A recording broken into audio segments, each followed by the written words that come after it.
எல்லாருக்கும் வணக்கம். ரொம்ப நன்றி. நீங்கள் எல்லாரும் நான் கூப்பிட்டோன்னே வந்ததுக்கு ரொம்ப ரொம்ப நன்றி. சில விஷயங்கள் உங்ககிட்ட பகிர்ந்துக்கணும் அப்படிங்கிறதுக்காக தான் உங்களை வர சொன்னது. இது நான் டைரெக்டாக ஆடியன்ஸ் கிட்ட பேசுகிற மாதிரி நினச்சிக்கிட்டு பேசுகிறேன். அப்புறம் இது என்னுடைய பர்சனல் இன்டர்வியூவாக இதை நீங்கள் எடுத்துக்கணும். சினிமாவுக்கும் இதுக்கும் சம்பந்தம் கிடையாது. இது எதுனாலையும் கிடையாது. இது ஆச்சு அதனால் வந்து பேசுகிறேன் அப்படிலாம் கிடையாது. இத்தனை நாள் நான் பேசாமல் இருந்ததே ரொம்ப முட்டாள்தனமாக நான் ஃபீல் பண்ணுறேன்.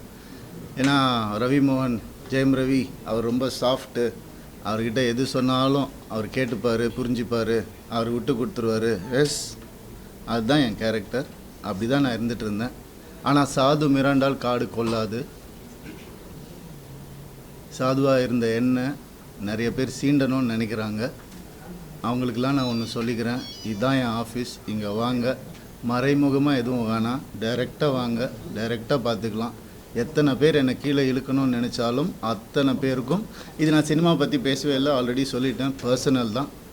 அத்தனை பேருக்கும் நான் ரெடியாக இருக்கேன். என்னை எப்பெல்லாம் ஆசைப்படும் போதெல்லாம் பஞ்சிங் பேக்காக யூஸ் பண்ணணும்னு நினச்சவங்க எல்லோரும் இப்போ வாங்க.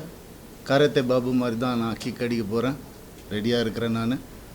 ஸோ முதல்ல நான் சொல்ல வேண்டியது என்னென்னா, என் படம் இனிமேல் ஸ்க்ரீனில் ரிலீஸ் ஆகாது. என் டைவர்ஸ் கிடைக்கிற வரைக்கும் நான் நடிக்க போகிறது கிடையாது. ஏன்னா என்னால் நடிக்க முடியல. எனக்கு நடந்த அவமானங்கள், தேவையில்லாத அவமானங்கள் என்னால் தாங்க முடியலை. அதனால் என் டைவர்ஸ் கிடைக்கிற வரைக்கும், என்னை சீண்டி பார்க்கணுன்னு நினைக்கிற வரைக்கும் எல்லாருக்கும் இங்கே தான் இருப்பேன். வாங்க, சீண்டி பாருங்கள். இனிமேல் சாது கிடையாது நான்.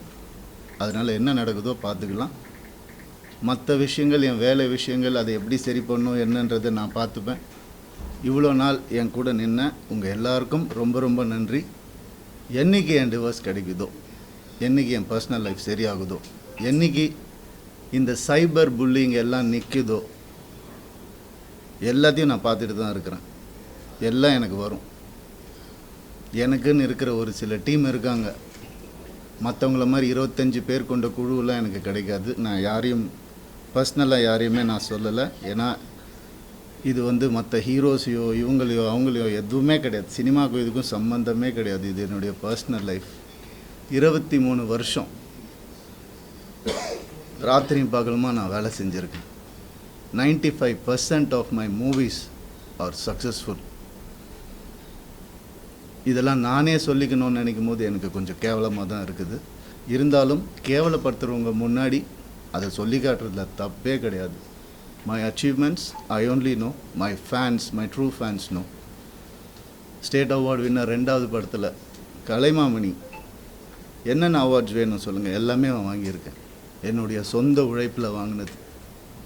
எங்கள் அப்பாவும் எங்கள் அண்ணனும் நடுவில் 4 வருஷம் வேலையே செய்யலை. இதெல்லாம் நான் நான் யங் ஏஜில் சொல்கிறேன். எவ்ரி டே காலைல எழுந்துச்சு நான் ஷூட்டிங் போயிருக்கேன் என் குடும்பத்தை காப்பாற்றுறதுக்காக. என் குடும்பம் தான் எனக்கு எல்லாமே. அவங்கள ஏதாவது சொன்னாலோ சீண்டணும்னு நினச்சாலோ நான் சும்மா இருக்க மாட்டேன் இனிமேல்.